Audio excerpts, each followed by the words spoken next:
Sorry about that. Yet another phone call. Okay, so I'm going to redo all that. So I had a little bit of time to get some thoughts together. The Last of Us 2 is basically about revenge. And I also think it's about learning to let go. That sometimes it just isn't worth going for revenge. Before I forget, hit that subscribe button and hit that bell for all notifications. Alrighty, so I want to focus on Ellie a little bit. I want to focus on the Ellie that we see in this game. I honestly think from the first game to this game, there is a major difference. She's a little bit more vicious, cold-hearted, so to speak, to a point. That you don't really want to mess with her. You don't want to make her mad. You don't want to get on her bad side. Okay, it's obvious. Ellie has changed. I think a lot of what is changed, a lot of the changes is what she's learned from Joel. Joel could have been, and I think in the first game, I think we all saw where it proved that Joel could be rather savage when he needed to be. And I think that's the word I'm looking for, because Ellie was the same way in this game. She proved that she could be really, really savage when she needed to be. That she'd mow down how many guys just to get what she was after. When the game started out, it was Tommy and Joel, and Joel was kind of getting something off his chest to his brother about what happened in Salt Lake. Alright, I think Joel there was a lot of guilt there that he was holding on to. I think with him talking to Tommy and him getting that off his chest, I think it began the healing process for him to finally say something to somebody. And he told it to the one person I think he knew he can trust more than anyone on the planet. His own brother Tommy. Now,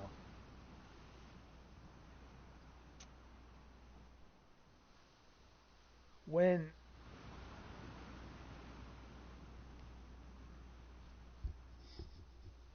what we don't know really is, and I think it's a lot of it is, the years that was between the time that the last game ended and this game started. And I'm not talking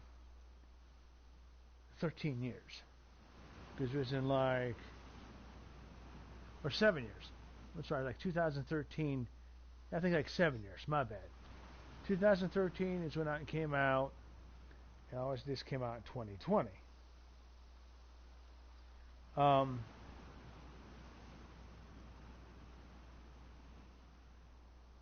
There's a lot that went on that we kind of saw a little bit of that.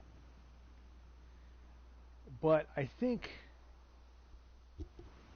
that Ellie and Joel bonded a lot more over that time. I think they became more like father and daughter than they expected to. And the thing is, Joel was like a father to her, because I saw that in the first game. He began to see the second chance he had with Ellie, and he took it. Now, in the second game, I think she learned a lot from him about survival, about really not trusting anyone, and I think it shows as well. I really do. Honestly, I think the gameplay of this game was amazing. The storylines were amazing. Um, I really didn't see anywhere where I thought they needed to do any kind of, you know, tweaking or anything. But I think that all in all, it was an amazing story. It really was, because we saw one of the most beloved characters in the game killed. When Joel was killed, I think we all were like, holy mackerel, we didn't expect that. And I think that's when Ellie, at that point, was changed forever. She was changed into a vengeful, savage individual.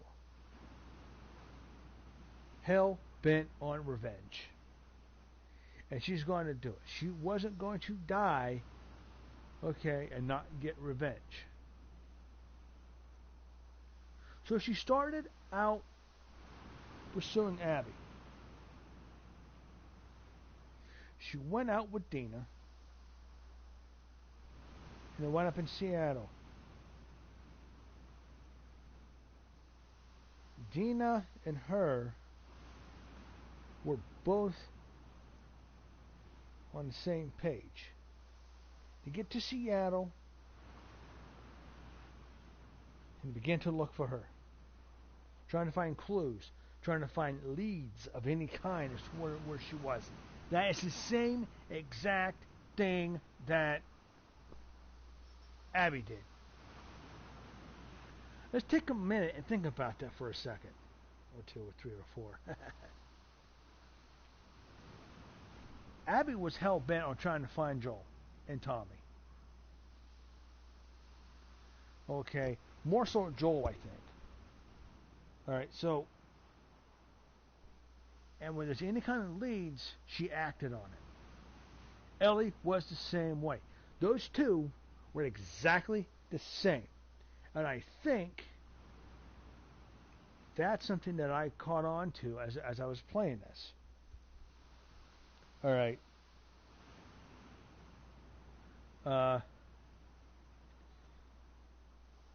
As Ellie was trying to find Abby, she and Dina, I think, were also bonding, also getting closer, also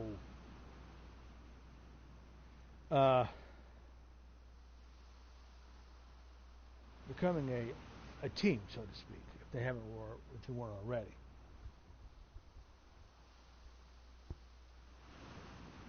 All right, we discovered that Dina was pregnant. So they holed up in a theater for a while, and then Ellie started out on her own, by herself, still in pursuit of Abby. Now, here's where I think the story gets kind of weird, but yet it kind of makes sense. Abby, when she first was on her own there looking for Joel, or maybe trying to make her way to the town, okay, kind of the same thing. They both, by themselves, they both were looking for someone. And honestly, I don't think anything was going to get in their way. With the aid of a tourist map of all things, Ellie was able to track a number of things. She saw the wolf emblem on the wall, what the heck's that called, that building, and then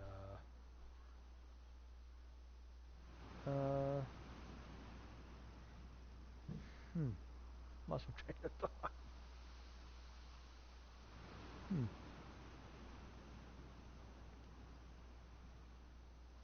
Let me Think about that for a second.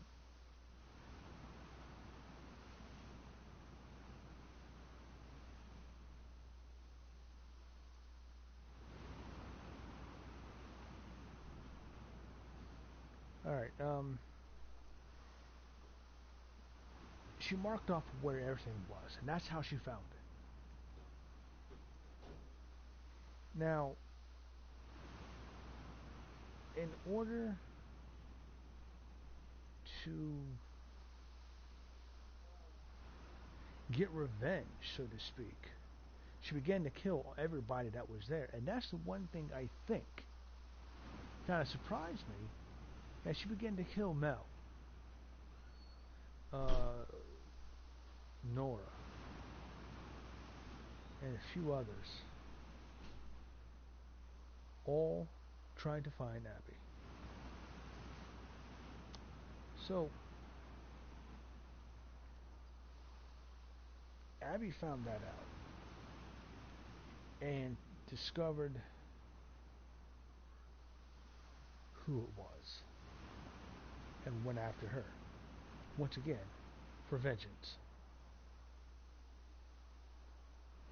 Now, we're closing in on the end of the game, and I think Abby's time with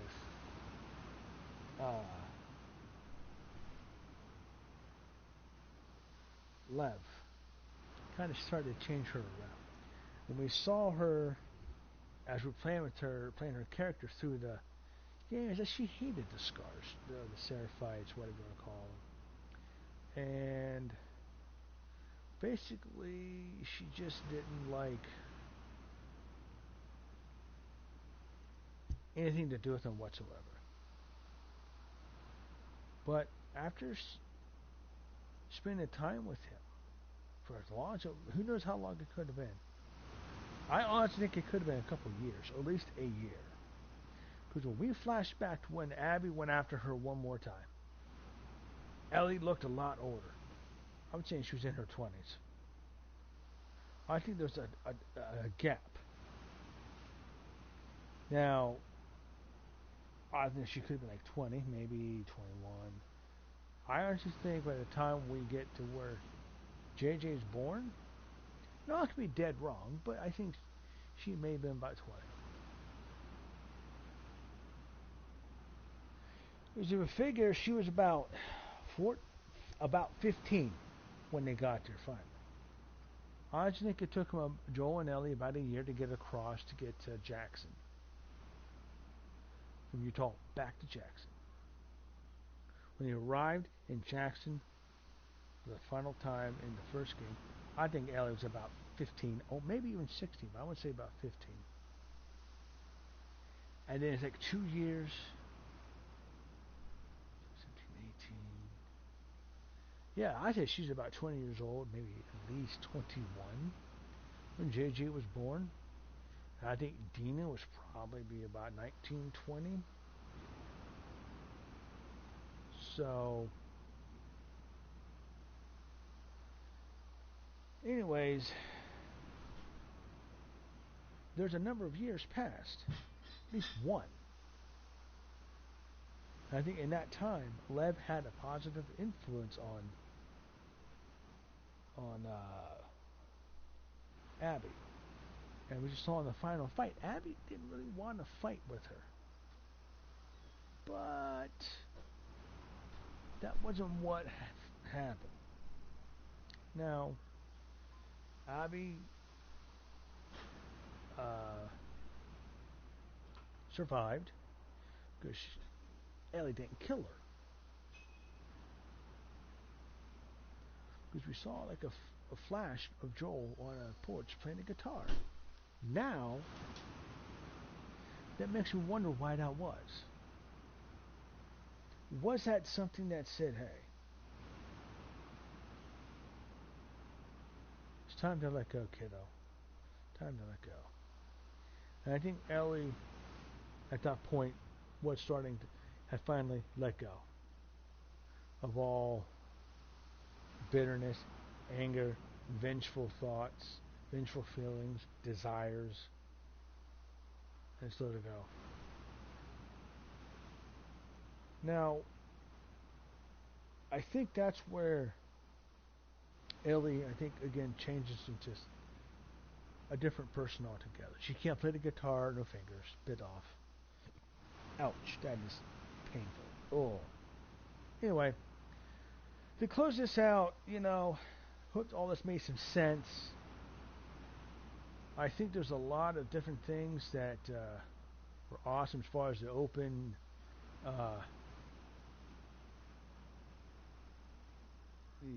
world, so to speak, to be able to go around and look through all sorts of buildings and structures and boats and whatever. Find a lot of stuff. Find a lot of supplies and safes and name it. Guys, I had a lot of fun playing this. I hope you guys enjoyed it. Until next time, whatever game it may be, thanks for watching. Don't forget to subscribe. Hit that bell for all notifications. Until next time, my friends, peace out and game on.